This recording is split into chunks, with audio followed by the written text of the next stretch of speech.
the sidelines. Has a man wide open. It's tipped. It's picked off. MJ Devonshire. Scott Mace. He's going to take it to the end zone. Pittsburgh takes the lead.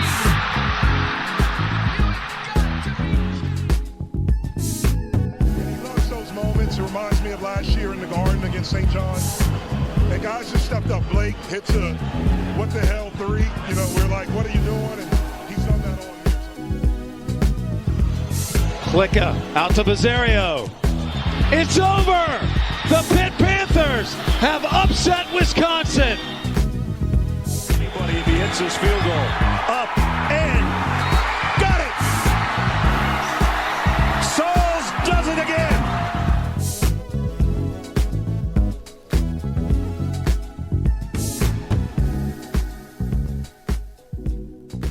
What is up, everybody? Welcome back to Simplify Podcast. I'm your host, Zach Kaminsky. I'm joined by my two wonderful co-hosts, Mason Kling, and ladies and gentlemen, he's back, Kent Vanderwood. Been away for a little bit, Kent. I'll start off with you. How are you doing tonight? Doing all right. I'd be a little bit better if somebody had slid a little bit farther. Really jumping the gun on that one, but agreed. We'll get to it. Mason, how are we doing? Good. I'm ready for our table read of the Michigan Football Manifesto. So I hope you guys brought your copies. Dude, I cannot wait for that to be leaked online. I now that you brought it up, we got to start with the Michigan stuff, right? Yeah. Okay, so as we're recording this, it is 7:30 at night on Wednesday, October 25th. I'm only saying this to date it because it seems that every couple hours there is something new that comes out about this story. So to give the broad timeline, this started, I believe, on either Sunday or Monday. I don't remember. But teams come forward. First thing, 2 teams come forward with allegations that Michigan is stealing their signals, their hand signals, their calls to the sideline. The next thing that happens is a man named Connor Stalions is unveiled to the public, and he is the so-called ringleader of Michigan's sign stealing scandal. Then his LinkedIn and Venmo are discovered, where he describes basically the job of stealing other teams' signs in like the most military way possible. It's like, I am finding the enemy's course of attack and then plotting a strategy to exploit their weaknesses. Like, okay, dude, just say you steal signs. And then there was a Venmo from a now deleted account, but it was the payment was on New Year's Eve of 2022, and the reason was GA. Now, there was a big game happening in Georgia that night that happened to involve Ohio State and Georgia. So people were already asking questions about that. Next thing that happens is discovered he has been buying tickets in his name to games at other schools to carry out his sign stealing operations, which was just videotaping the other sideline from his own camera. And then what dropped today, about an hour or so ago, is that this is an on-the-books operation for Michigan. They're paying for it. They had $15,000 set aside for it, which is less than I thought it would be. Other staff members knew about it, and they had, I believe, 8 or 10 games more planned for the rest of the season to go steal the signs. So that's, in the most broad terms, I probably forgot something. That's what's happened. If I had to just describe this in other sports controversies, like compare it to something else, this is Spygate, but worse. It's also very funny that, like I kind of hinted at when we got started, there's been this rumor swirling around that this guy wanted a job at Michigan so bad he kind of like dream-worlded like what Michigan football should be. And oh yeah. I saw tweets that it's like upwards of like a 600-page document with sign stealing stuff and just like things like kind of fangirling over Michigan football. It's a very weird kind of like, what is this real? How is this happening thing that's going on in college football right now? Yeah. Also, another part of the manifesto that I forgot about until now is apparently he stole admissions information from like decades worth of Navy football players in order to figure out what the right mix of GPA and standardized test scores were for the perfect football player. Like, this is just a fucking insane story. But This guy's cooking. He's I mean, got look, some ideas. Look at the scores of Michigan games this year. This shit was working, all right? Whatever's in that manifesto, whatever signs he stole, like, it was working. And now, to steal another team's signs is not illegal in-game, right? Like, it was known for years that, like, Brent Venables at Clemson was a master of stealing your team's signs in the game. The issue now is that, or the part that's going to fuck Michigan is that they went to other teams' games to steal their signs, which is expressly illegal per the NCAA. And if it's true that they are paying for it, that's what we call not good for Michigan. Yeah, that's rough. Did you guys see the video too of game last year? I think it was the Ohio State game. They all look at the sideline and they all immediately, like, the whole sideline's immediately, like, pointing up like it's a pass, telling the whole defense, like. I did see that video. Did you know that Ohio State scored a touchdown on that play? I did not. That's funny though. The whole thing, it's even more funny because as soon as you kind of crack the egg on this, you just get conspiracy theory after conspiracy theory after it happened on this play, like Michigan got this stop, they knew what was coming, like I don't know, but the more you get into this, the crazier it gets, and it just spirals. But I love it. Did you see what Dion said, that you could mail another team your entire game plan, but you still have to stop it on the field? Like, there's so many angles to this. Well, that's true. And I think the biggest thing why, like what you talked about with the sign stealing, that is 100% part of the game. But I think why people are so mad about it is, and I kind of talked about it on Pardon My Take today, so I'm stealing this take, but anytime that technology comes into the cheating and sign stealing, that's pretty fucked up. And then when it's a massive school like Michigan that can afford to cheat, as opposed to a school like any name a group of 5 team here, that's where it gets kind of fucked up too. Yeah, like, and the funny part is this could all be avoided if NCAA had the helmet microphones that the NFL does, but instead they don't want to pay for that. So they use the sideline calls and the check with me shit. Okay, I was thinking about this earlier. I was power ranking, like, sports scandals in my head. I think bottom of the list, Deflategate. Next step up, Spygate, Patriots. Step up, this Michigan sign stealing scandal, because it's really like if you took Spygate and instead of doing it videotaping signs during the game, you're doing it at games your team's not playing in. And then top of the list, Astros. I still believe that fucker Jose Altuve wears a buzzer. You cannot convince me otherwise. Yeah, do we have to talk baseball. Let's move on from that. Okay, no baseball talk. I'm sorry. At least the Astros lost. Yeah. Yes, right. The great Satan has been felled. Oh fuck! I forgot about this. Did you guys see this? This is in the most recent drop. Is that this was brought to the NCAA by apparently an outside investigation firm that got access to where Michigan was storing all these videotaped, like, signal calls. Like, who the fuck hired these guys? That's the real question now, is who hired them and how the fuck did they get access? Like, are we talking like Cold War level espionage and like fucking You know NSA? what it was? It was probably on Hunter Biden's laptop.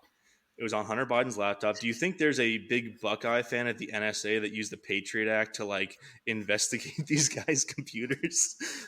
Dude, if there was going to be somebody do it, it would be in a college football rivalry game exactly like this. Like, you don't get this in the NFL. You don't get all these conspiracy theories and message board kind of deep dives. Like, would be where it came from. Dude, and like, even like, there's like crazy people on the message board with conspiracy theories, but at the same time with this, there's people posting photos of, I don't know if you guys saw this, just some guy at an Oregon game that was videotaping the Oregon sideline, and like he looks back at the guy taking a photo and he knows he's caught. He has this look on his face like I just fucked up. But there's like nuggets. Well, it is of crazy. truth It in is crazy though, because if you saw that video before this whole scandal came out, you'd just be like, "Oh, he's just like taking a video of the game." Yeah. But yeah. now it looks worse. I don't know. I guess you have that guilty look to you. Yeah. It's just so funny that they had this whole insane operation planned out, and then they just had a guy bragging about it like that. Like, yeah, my job is stealing signs. I don't know. I think it would have been fun to be part of this. I'm kind of sad that I couldn't have been a part of it. Like I would have loved to go to a game just to be a spy. That would have been a lot of fun.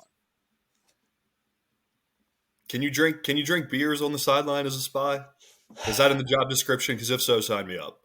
You have to hold the camera unless you could find a way to like attach a camera. Like I think I'm just tall. I'm big enough, like slightly fat enough to hide like camera equipment in a sweatshirt. If I could somehow do that, I think I could drink a beer. But if you're a skinnier guy, you got to hold up the camera the whole time.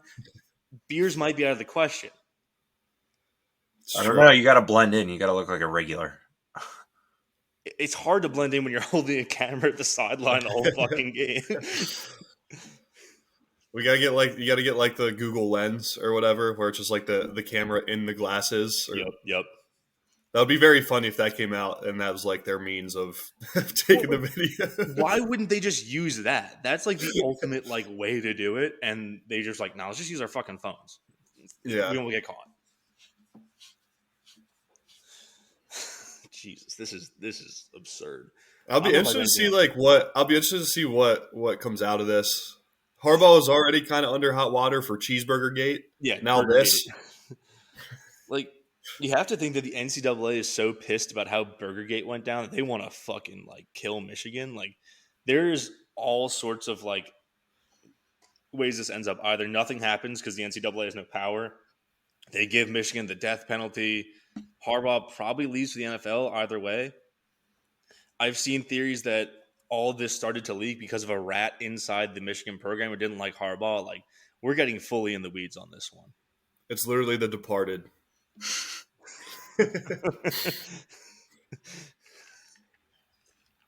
was at the Buckeye game. I was stealing the signals. I don't know if I have anything else. I think we've exhausted this line of conversation. One other point was I saw the pod account kind of tweeted about it today, but the Penn State fan trying to justify that. Oh God. Basically saying that Michigan needs to be punished more for this than they were. Just I don't know.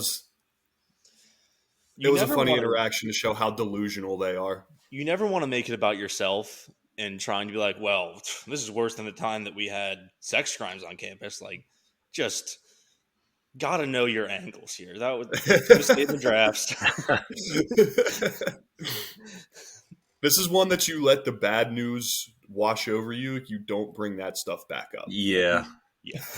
Just stay in your lane, pal. Yeah. You never bring the heat back on you, right? You never give people a reason to be like, dude, why? You guys did this. Plot twist, that's a Pitt fan. Dude, if it is, they did a great job of making that burner look like crazy Happy Valley Homer. Yeah. Maybe we should... If that guy's a Pitt fan making a Penn State burner like that, I need him on the pod. Chestnut checkers, baby. Oh, God. Okay. Is it time to talk about the slide? Yeah.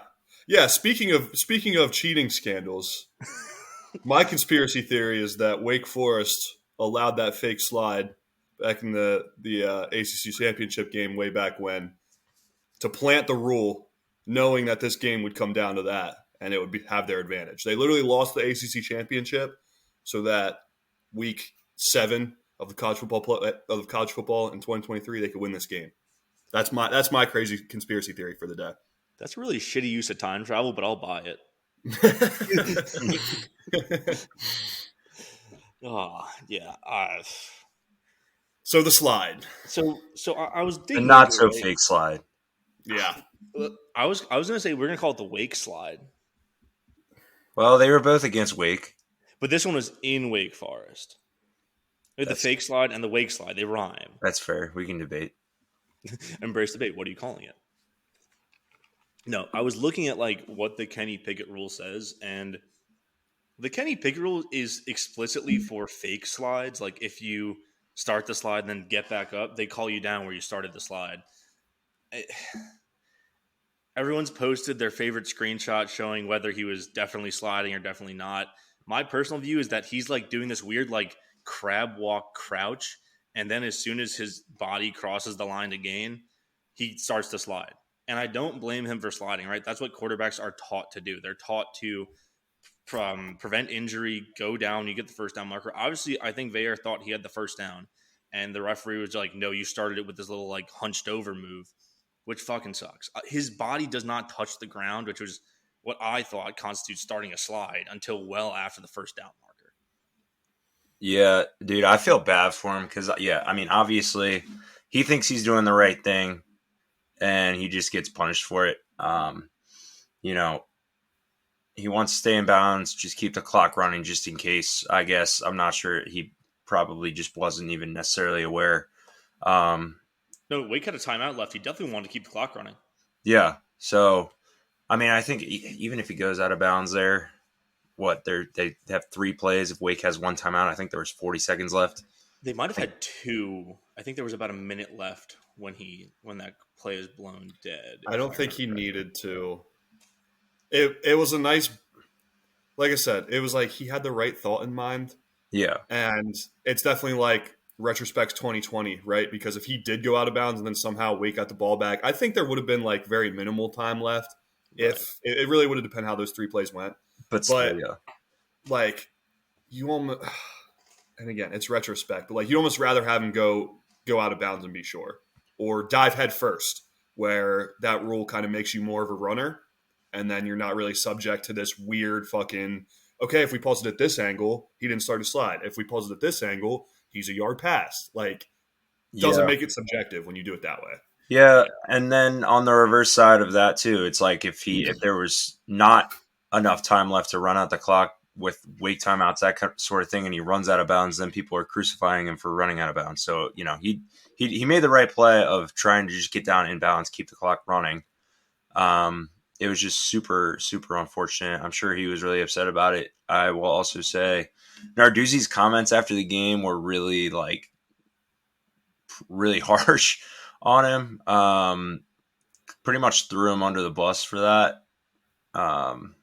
I don't have the exact quote in front of me. I don't know if you do, Zach, but I can try and find it. Give me a second.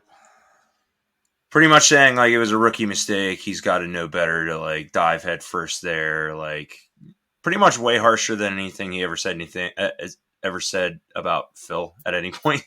Yeah, I mean, I don't know. It's tough. Kid's trying to do the right thing. He thinks he has a game won. It's tough. But as soon as we had to punt it, you knew it was going to happen. So yeah, you got to dive and get it. You got to go head first and make sure there's not any doubt about it. It was a rookie mistake. It's something we'll learn from. The game is over if we get that first down. Now, I will say, like, it is like, you know, he says it's a rookie mistake. I don't think he was really throwing him under the bus there, because he did also say like that was just the wrong call. I don't think that was the right call by the officials.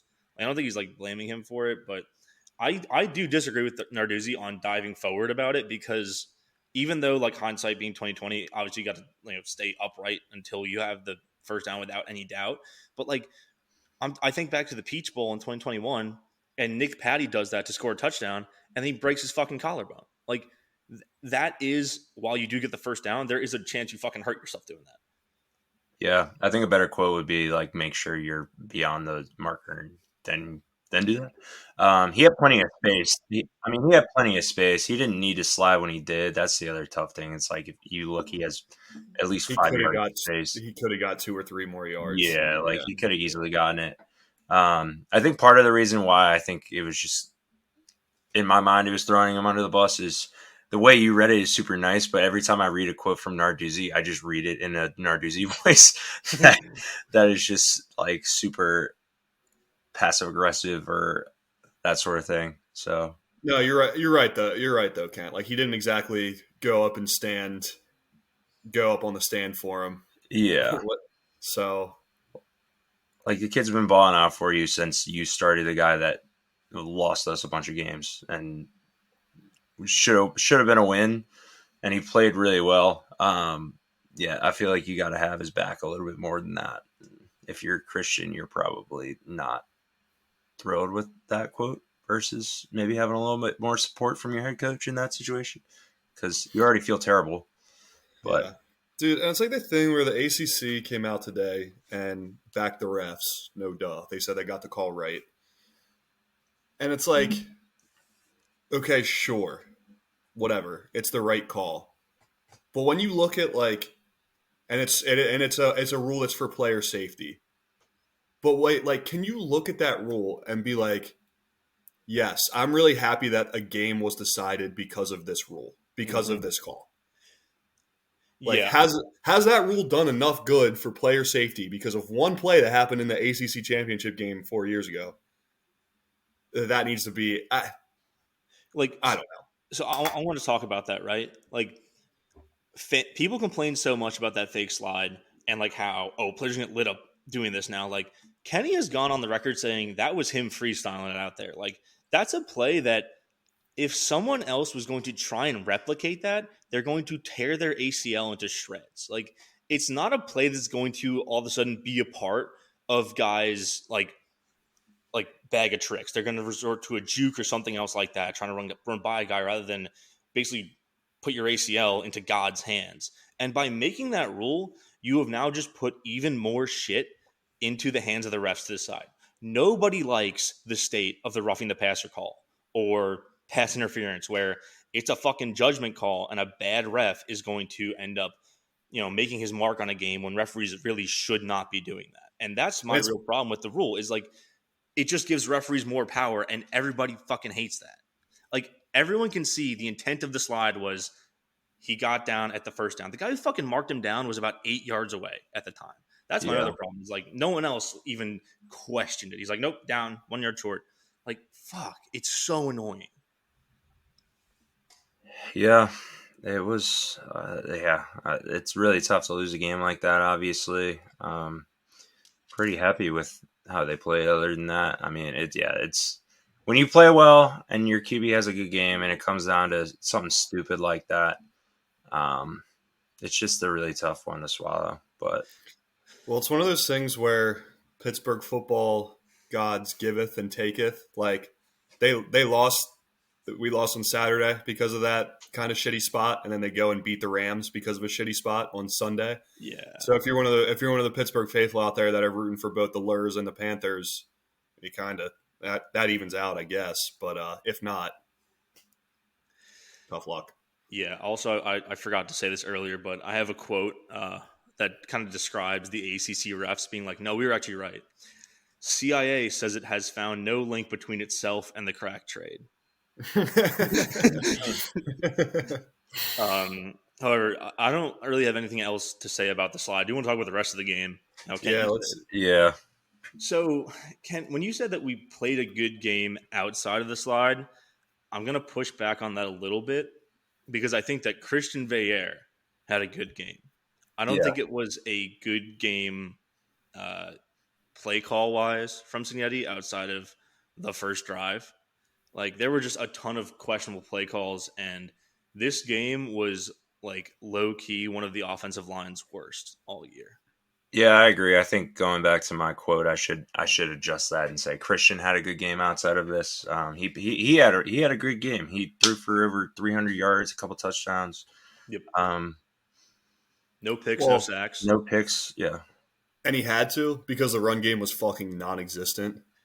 Yeah, Sebo having 20 carries for 100 yards is very misleading because he got probably half those yards on 3 plays. Yeah. So let's see.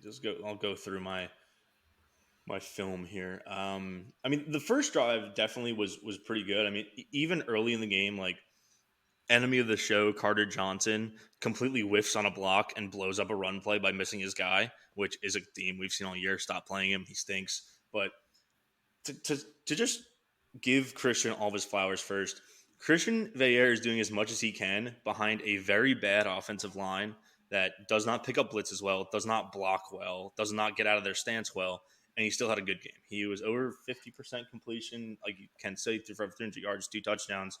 Like, he's legit. I think Christian Veilleux is a legit quarterback. We have something there. It's just that within the confines of this offense and what the offensive line gives him, he cannot overcome all of that in one game. Well, he almost did. He almost did. But Yeah. it's like, you don't want to – the play calling and the run game being inefficient, that's what put us in a situation to lose this game on a shitty call. Exactly. I could not have said that better myself. Like, we can blame the refs all we want, but if we would have scored any type of points in the second or third quarter, like, it might have been different. And there were Would have been multiple different. opportunities too. Yeah. When your quarterback has that good of a game and you only come away with 17 points, it's a little tough. Yeah, it's frustrating. But yeah, going back to the O-line, like, obviously we're saying, yeah, it's tough with a bad O-line. It just blows my mind going back to Phil, like, where Narduzzi was basically just giving Phil, like, well, he just doesn't have time to throw, but it's like the pure difference between Christian and Phil. They're playing behind the same O-line. Look at the difference in how they're playing. It's just absurd. Now Christian has played 2 full games and looked stellar in both of them. I don't know. It still just blows my mind that Phil was able to start for 5 games. So now that we have 2 full weeks, I wanted to just put that out there. Everyone's thinking it. You just said it. Yeah. I mean, he has to deal with, like, all that stuff. He has to deal with them refusing to take Gavin out of that inline tight end position. And I'll preface this every time. I love Gavin. He's a fantastic receiving threat. He is a weapon in the pass game. You see how much that teams dedicate to trying to cover him in the pass game. He's not an inline blocker. He never has been, never will be. They need to stop using him like that. For how good he is as like a Kyle Pitts kind of guy, he's not an inline blocking tight end. And that personnel deployment ends up fucking them on several plays. Also, more Carter Johnson slander. There were several plays where he's just slow and lazy and gets blown up into the play. So that's that. I don't know. All day, the offensive line was getting guys crossing their face early, immediately blowing up plays. Defense played well most of the game. I'll say that they had a good game in 2 weeks in a row. There's something I was looking for. I don't know. Stop playing Nate Temple. He is not a good D end. I think we were watching the game, and Mason said to me, "Hey, don't you dislike that guy who just made a play?" I went back and looked at it. 3 previous plays before that, he got blocked into oblivion. I think we should have better D ends on the roster. Once again, personnel deployment is just not a strong suit of this team. The 4th down. So at some point in the second quarter, like you said, Ken, we had a scoring opportunity. It was 4th and 7 on the Wake Forest 36.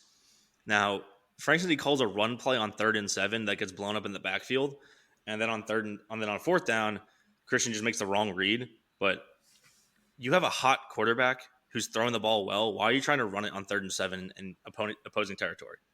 That's just mind-boggling to me. God. I remember being mad about that one. I know there were a couple others that we kind of griped about as we were watching. When they didn't sneak it on 4th and 1, they decided to do a handoff. They got blown up a yard short of the first down. Yeah. There's usually a laundry list that we have. Dude, why did they call Wildcat to start out the 4th quarter? Why? Don't run Wildcat. It doesn't fucking work ever. Cignetti was getting in the vault. Yeah, he was in the fucking ball. Dude, also, all those 3rd and short run plays in the 4th quarter when they're trying to ice out the game, just use your quarterback. That's good. He was completing passes to everybody all day, and you're trying to run behind an offensive line that is bad. Is just straight up bad. The Danger Witch. Be careful. It's spicy.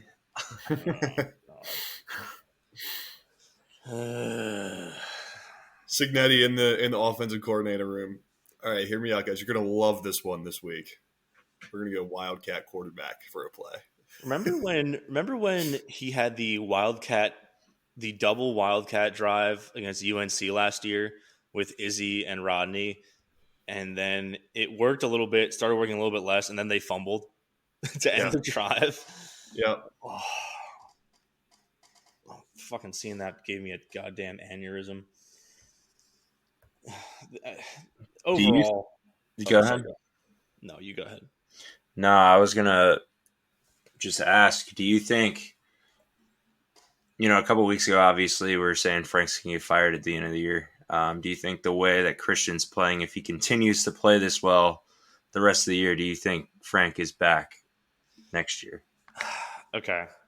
So, actually, I was going to – so my thought is that I fucking hope not because, he can't coach a team to run his staple run play without it getting blown up 4 yards in the backfield. His offensive scheme is not good. I think I said this in my last podcast is that we want Christian Veilleux to be good, but not good enough to save Frank Cignetti's job. And I think that's what happened today is that we're like, damn, that was a great job by Christian and a terrible fucking game plan from Cignetti. Like, I believe that it's almost untenable to bring him back after the offense takes that big step back last year, the fucking Phil debacle, and now this game. Like, I'm assuming, like, looking at our next two games, it's Notre Dame and Florida State. If we're competitive in those games, it's not because of Frank. It's because Christian could be standing on his head. Yeah. Yeah, figure. Those are two obviously really tough games we got coming up. So gonna have to really show something there, Frank. But I agree. I hope he's not. Just kind of wanted to get your guys' thoughts on that because as good as if Christian's putting up good stat lines, looking good, young QB coming back. So I think there's always a possibility because Pat Narduzzi's not very smart and he likes having this like run heavy offense. I think to me, at minimum, you have to fire Frank. You have to fire the O-line coach because they've just gotten worse every single year since 21 under this O-line coach. If they go on some crazy run and they somehow pull bowl eligibility out of their ass and they beat 4 out of 5 of Notre Dame, Florida State, Syracuse, Boston College, and Duke, there's a chance. But I also think back to 2018 when they made an ACC championship game. They won the division for the first time, and Pat still fired Watson because his offense still wasn't that good. They won it on defense. Right now, I would say it's 60-40. It'll probably stay a 60-40 chance he'll get fired. I just hope they make the right call because I think that they're going to lose some more recruits if the offense keeps looking bad, and he just has to evolve. He has to evolve. He did it once with Whipple. He fucked it up. Brennan Marion just got UNLV bowl eligible for the 6th time ever in program history. I would rather have 10 one-year coaches of Marion level creativity than whatever the fuck the last 2 years of Frank have been. Well said.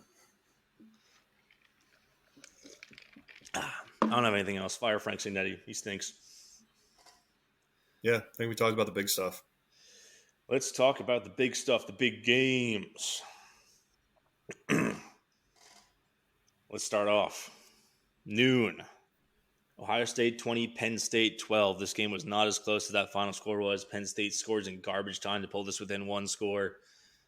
That happens every year. Penn State goes to play Ohio State and gets their fucking ass kicked. Yeah. It's death taxes and Ohio State beating Penn State. Dude, so what was this had a very funny box score. I remember. It felt we were talking about the game. It felt like this if it was gonna like we said, if they were gonna do it, it's probably gonna have to be this year with the QB troubles that Ohio State's been having and the way that the defenses look for Penn State and looking okay on offense. Still not one of the big dogs. I mean, their defense did their job. Kyle McCord was okay. Ohio State didn't rush very well, but the offense for Penn State, man, I don't know what the fuck they were thinking. Like, they could run the ball pretty well throughout this game, but why the fuck is Drew Aller throwing 42 passes against this defense? He was 18 of 42. Oof. Never should have ever happened. But thank you, Buckeyes. We're your strongest soldiers. Thank you for ending the State College menace. And yeah, see you next year, Nittany Lions. I'm sure that next year is going to be the year that everything clicks for you and you finally have a good quarterback and whatever lies you tell yourself. Throw it deep. Just throw it deep, James. Just throw it deep, James. Next up, Florida State escapes Duke 38-20. This one was actually a pretty close game for a long time. This is tied at 20 at halftime. However, Duke quarterback Riley Leonard gets hurt again in the fourth quarter, and Florida State pulls it out. Pretty much the whole thing there. But, yeah, I mean... Duke good win for Florida State. Was thinking about those 21 points in the fourth quarter when the committee's looking at playoff teams later this year, and they see, I don't know what the committee does in their whole process, but that box score looks like a pretty solid win, even though it was closer than what you said, Zach. Yeah, the committee doesn't watch the games. They look at the final score. Florida State's in survive and advance mode, right? They just have to win their games, and they're probably in. Yep, pretty much. Oklahoma escapes UCF 31-29 after a failed 2-point attempt. UCF, I'm disappointed. You should have won this game. Didn't happen. Oklahoma, I would say they are a candidate to get got later in the year, but their schedule isn't great for getting got. They've got at Kansas, at Oklahoma State. Maybe no, they always win Bedlam. What am I saying? And then at West Virginia, but Oklahoma's still alive. Very much so. Next up, Mason, you called this. Wouldn't it be funny? We got a Wouldn't It Be Funny game. Finally. First one of the year, I believe. Did you have one last year? I feel like there was at least one you got last year. Yeah. Was it Kansas, West Virginia in week 2? You're absolutely right. It was. And this was not sometimes you get a Wouldn't It Be Funny, or it's like a 8-point favorite, 10-point favorite. I was feeling frisky with this one. I don't know what the final line was, but I'm pretty sure UNC was like a 24-point favorite and Virginia won outright. Let's see. Yeah, 24-point favorite. Jesus Christ. I mean, you just simply can't do that. You simply cannot be losing to Virginia. It was, we talked about it, them being ranked in the top 10 for the first time since 1997. I need to issue a stat correction on that. I was looking at end-of-year rankings. They were ranked in the top 10 when Trubisky was there. Okay. Still a very funny game. Narratives don't lie. Don't care about the facts. Narrative. Yeah. Well, and it went from, UNC and Florida State are front runners. Here's your ACC title game if you'll have it. To Louisville's right back in the mix there.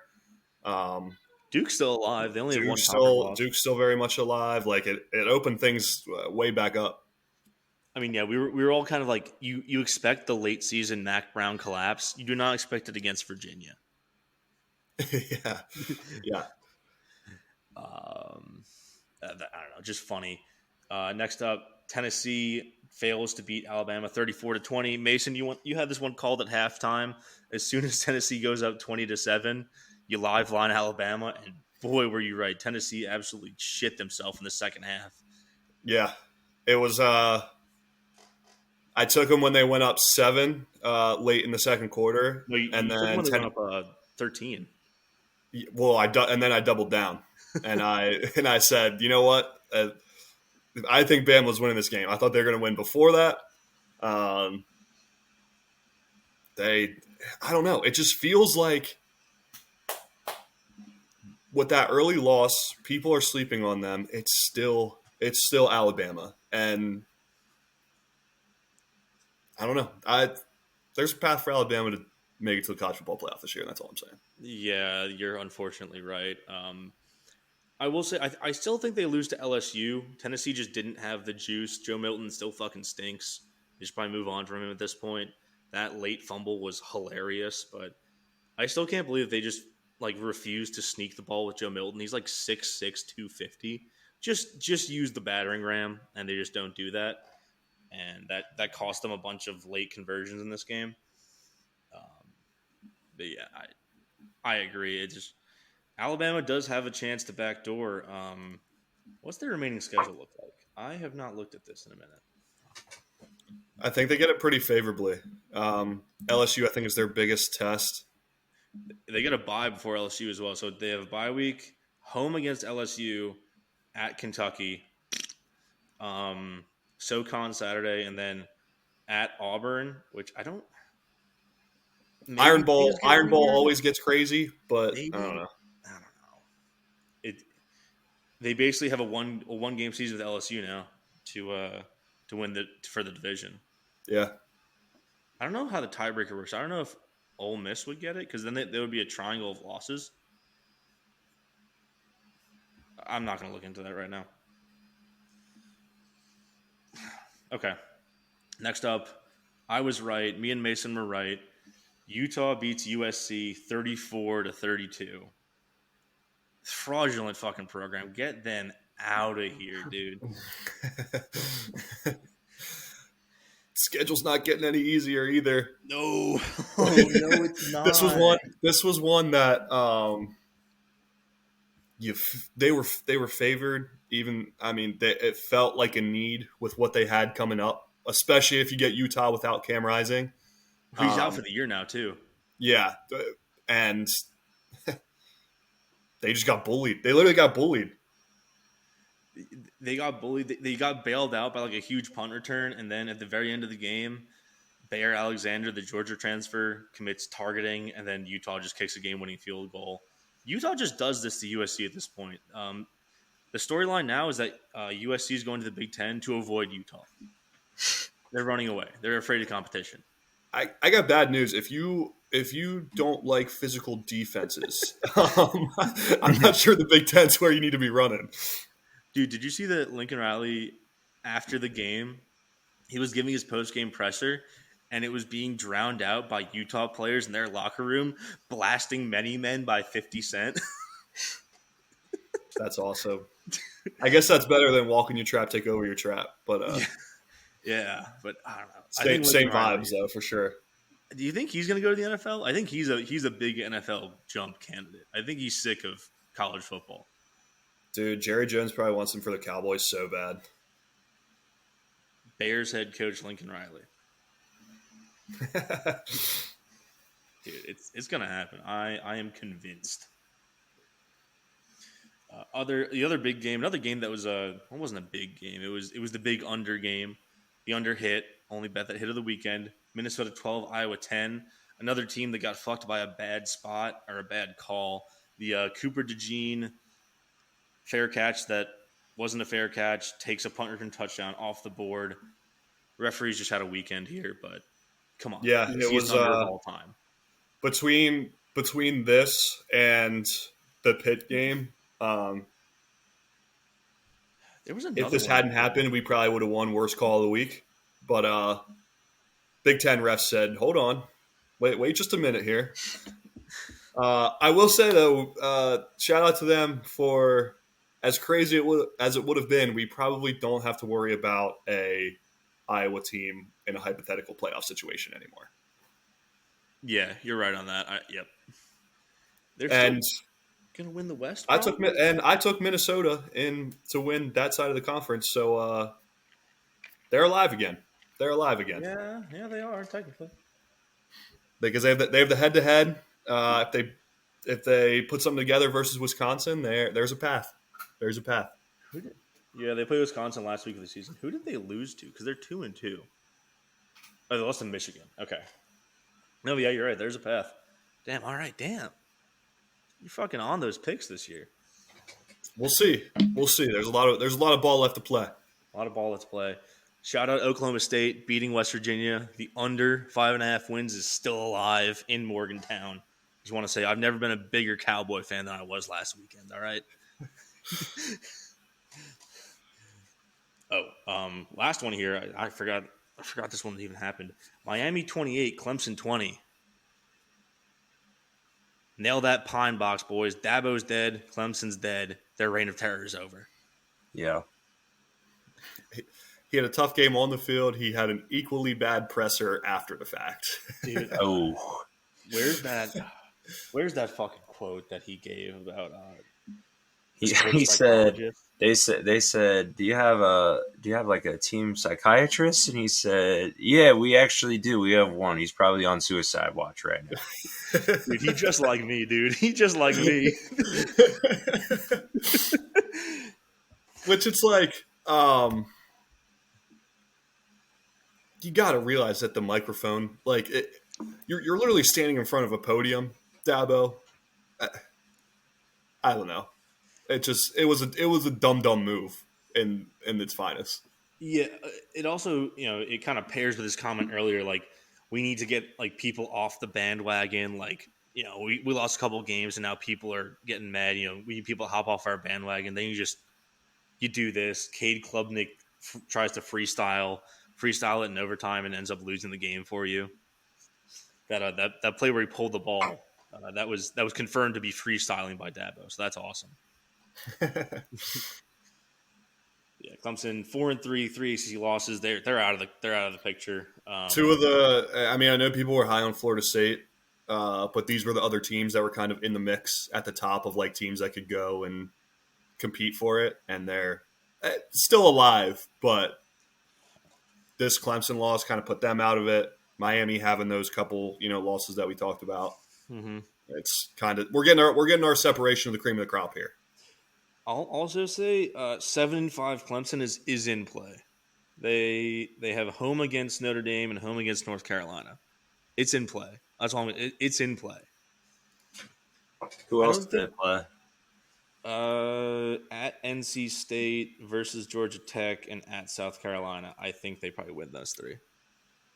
Those are not. I mean, I wouldn't rule out a single loss in there. Yeah. Georgia Tech. You also can't. That one, they'll beat Georgia Tech. NC State's not that good. Is not a 100% win. Yeah, it's. I don't think South Carolina. That's like rivalry game. That stuff gets weird with those. So. Yeah, but South Carolina is like 2-5. I don't think they have the juice this year. I think 7-5's in play. If you're going 6-6, you're asking for a little bit too much. Listen, I'll make the official pick then, but as of now, Spencer Rattler, greater sign, Cade Klubnik. So, all right. Where is that game? That one is in Columbia. Oh, early ticket alert! We'll keep that one in the back pocket. Yeah. Anything else from this weekend? I don't think I missed any big games really. Oh, bowl eligible Rutgers. They won. Air Force stays undefeated, and Navy with a great backdoor cover to prove that when there is big lines and small over-unders, you always take the cover. That's all. They didn't cover. That was a 10.5 point line. I had it at 11.5. I think it was 10.5 when we recorded, but also it was a cover for that line, and also they stayed it under. So longest touchdown in Air Force history. Yeah.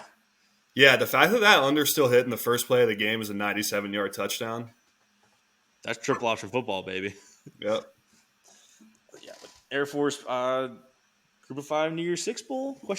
There's going to be some checked out Power 5 team playing Air Force in like the the Cotton Bowl. They're going to get their asses kicked.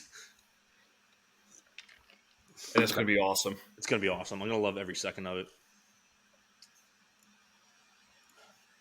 Let's preview this weekend, boys. Yeah. Real quick, Pitt, my only thoughts. They're either going to keep it close in a weird game or lose by 40. I have no other thoughts. Yeah. This is wouldn't it be funny territory? for us. Yeah, either way, really. I don't know what to expect from this game. I'm not super bullish on us after that loss last week. That really takes the air out of you. But it's just tough when you see Notre Dame's defense stifle Caleb Williams and probably the most high-powered offense, one of the most high-powered offenses in the country. And then you're like, all right, Christian Veilleux is coming to town, baby. It's going to be a long day for the O-line, I think, is my read on this game. I think Sam Hartman is still a little scared of us. We, Dude, okay, so I know it's not Wake Forest anymore, but from playing Wake Forest last week, we lost. We play Wake Forest former quarterback. Maybe there's a little juice for a revenge game there, right? Yeah. I guess, maybe. It's possible. I'll say, though, like, if the defensive front had, like, been a little bit better this year, I'd be more confident in us being able to rattle Sam Hartman again. But if Nate Temple is the starting D end, he's just going to get eaten alive by Notre Dame's, like, All-American tackle. So, Yeah. We just need to, like – go ahead, Kent.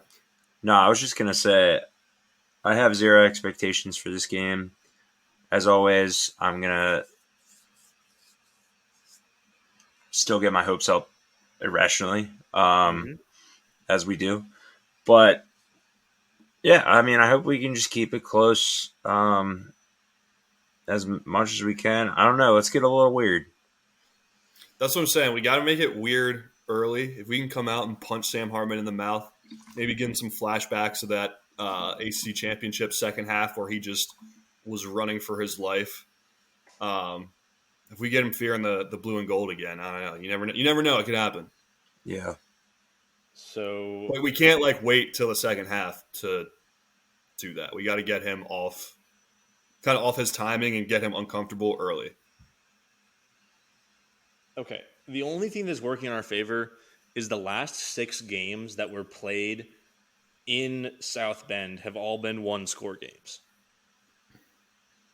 What happened the last time Pitt went to South Bend? Was that when we were still in was school? The 1914 game where Maurice French had the kickoff return touchdown. Okay, yeah. I remember that. It was like over Thanksgiving break, yeah? It was October 13th. Okay, cool. You're thinking the famous Thanksgiving break game is the Kenny Pickett game against Miami. No, I remember watching Notre Dame from my couch at home, and we played them close. That was 2018. That was the 1914 game because the other ones was 2020 when we lost 45-3. Yep. We won in 2013, 2021, and then we lost in 2015, 42-30. I think you just have the time of year wrong. Wikipedia doesn't lie, dude. They don't lie. No. Well, that's not true. But All right, buddy. They don't lie. but I think it is right this time, and I am just CTE's kicking in. I didn't realize that Notre Dame vacated their 2012 win. I don't know why. 2020 was a rough one. It didn't exist. It didn't exist. No, who started a quarterback that game? Was that Yellen? It was Yellen. We were wearing the stupid fucking Steel City uniforms. Yeah, that one didn't happen. That one That'll never do it. actually happened. Yeah, I don't know. Just make it weird is the path to victory here. Make it weird. Hit Sam Hartman. Make it weird, right? Early fireworks. Yeah, don't let them score. Just Trigger don't- that just score more than them.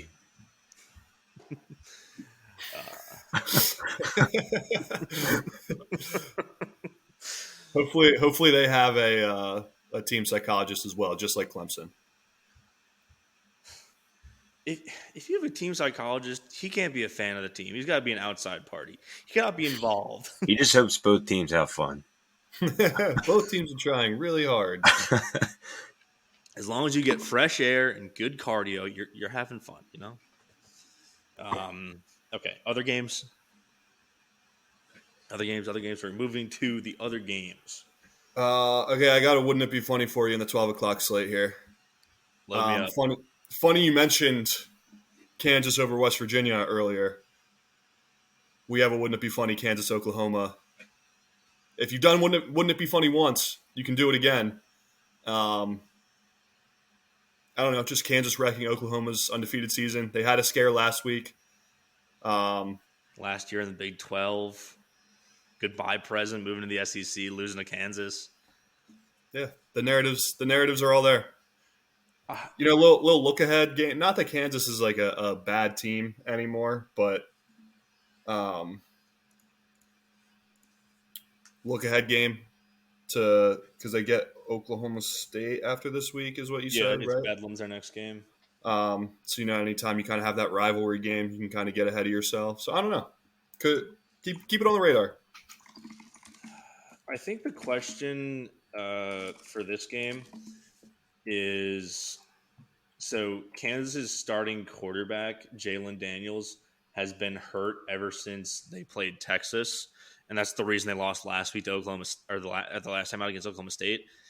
If Jalen Daniels is playing, I actually do feel confident that Kansas can do it. Like, their offense is fucking nasty. They have all these sort of, they got their Lance Leipold's in his bag. If it's Jason Bean, it would be really funny. That's how I'm going to put it. Other than that, this is a terrible noon slate. Holy shit. West Virginia, UCF? Ugh. Yuck, dude. That's terrible. Anyway, Clemson, NC State is 2 o'clock on CW. Battle of Mid. Georgia, Florida, world's largest outdoor cocktail party, 3:30 on CBS. Do you guys think that Florida can do it? I don't. No. If they do, it would certainly shake things up, though. I would enjoy it if that happened. That's what I'll say. Yeah. If that happens, they then have the path to the SEC championship. But I don't think it's going to. Does Florida only have one conference loss? Oh, they do. Who else did they lose? Oh, they lost to Utah. That's why. Yeah. That's what I was thinking of. Yep. Okay. Actually, 3:30 is actually a pretty big slate in terms of, like, we have a couple loser leaves down games here in terms of we're taking the conference title pill. We have Oregon at Utah on Fox and Duke at Louisville on ESPN, both 3:30. All of these teams only have one conference loss. The losers of these games are effectively out of their own conference title races. They would need some help to get back into that title game. The winners of these games, I mean, the winner of Oregon Utah is now a playoff dark horse. The winner of Duke Louisville is now basically playing with UNC for that second slot in the ACC title game. Yeah, this is going to be good. Close game football. This is going to be about as evenly matched as team could get in their respective conference. Mm-hmm. So it'll be good that'll be in the multi-view, I think, probably for sure. Yeah, I was going to say this is a good time to go to your local Buffalo Wild Wings. Exactly. I think you mean the Green Turtle, Kent. Or Green Turtle, whatever you have. But the Oregon Utah game. It's been a minute, but this is going to be my Christmas matchup of the week this week. Oh, let's go. Dude, this might be the Christmas matchup of the year if you look at quality of teams and what you're getting with Christmas matchups. 100%. 100%. Perfect Christmas matchup of the week this week. Who are we riding with? Dude, I'm riding with Oregon. I rode with them in that Washington game. I was super disappointed. Really thought they should have pulled that out. Disappointing loss there, but yeah, I'm hoping they come through this week in that one. Yeah, I think I like Oregon too. Utah can bully USC. They're not going to out physical Oregon. So without Cam Rising, it's going to be a real tough ask for Utah. So I like the Ducks. I do think Utah, there's a path to keeping it close, but like Mason said, no Cam Rising. Bo Nix has been one of the best college quarterbacks over the last year and a half. I've got Oregon in this one. they have more on offense. They are a better schemed offense than USC. They have a much more sound defense than USC. So there is a lot more. Like USC is the perfect team for Utah to bully. Oregon is like the nightmare matchup. Yeah, exactly. Exactly. How do you guys feel about Duke Louisville? Go ahead. It just comes down to if Riley Leonard's playing. I'm not sure what his status is at all because he didn't suit up at all this past week. If he's playing, I like Duke a lot. If he's not, I mean, flip a coin. Yeah, I agree with you on that. I was gonna say. I guess I'll probably take Louisville home field. Okay. Yeah, I was gonna say the same thing. If Riley Leonard's good to go, I like Duke a lot as well. I will say weekly FCS shout out. I think this just might be my bit from now on. 2:00 ESPN Plus. South Dakota State at South Dakota. This is number 1 versus number 4, I believe, in the FCS. All the Dakota schools are really good this year. South Dakota is really fucking good. I actually learned this when I was looking this up. This is the first year since 2002 that North Dakota State can lose to all 3 other Dakota schools. Because last week they lost to North Dakota. They lost to South Dakota earlier in the season. And I would assume they lose to South Dakota State, who's the number 1 team in FCS. But this is a banger. FCS ball is cool. And if you have the extra screen to dedicate to it, I would recommend watching this game. That's the Yellowstone effect up there, I guess, huh? Yellowstone's in Montana. I know. It's in Wyoming. Yeah. Hey, Is Mount Rushmore in South Dakota? Mount Rushmore is in South Dakota. Yeah, okay, it's the Rushmore effect. Actually, it's perfect because there's 4 heads and there's 4 Dakota schools. When I said Yellowstone, isn't Yellowstone like the show? Isn't that in Montana? I don't know. That's what I was referring to, not the national park. So I'm really hoping that's actually Montana. I feel like that wouldn't make a whole lot of sense if that was in Montana. But You're right. maybe North Dakota State. They did a couple of your former QBs not really doing much. Sometimes you gotta go back to move forwards. You know what I'm saying? Carson Wentz, he's on his couch. Just give him a little disguise. COVID eligibility. This is a new transfer. Orson Sense. His name is it's Farts and Ments. Yeah. Trey Lance, he's also not playing. Yeah, he's not doing much. He's probably free. No, but that is going to be a banger. Maybe I'll bring another TV to our setup this weekend just to watch that. I don't know. Probably not. That's a lot of effort. This is actually kind of a shitty night slate. I didn't prep well at all for this. There's not a lot. Well, we did kind of skip over something in the 3:30 slate. Sorry, please go ahead. Keaton Slovis coming to Austin, and we got our little sneak peek of. I think it's Steve Sarkisian kind of like playing mind games here or whatever. But he said Quinn Ewers will be taking reps and he will be ready Saturday. I thought he was hurt. I was wondering if Ewers is good. Arch Manning's the backup, right? No, they haven't. Yeah, they have like another guy in there. Okay. They said the quote I saw this morning is they were both going to be ready to go. So I have a report from the Texas SI page.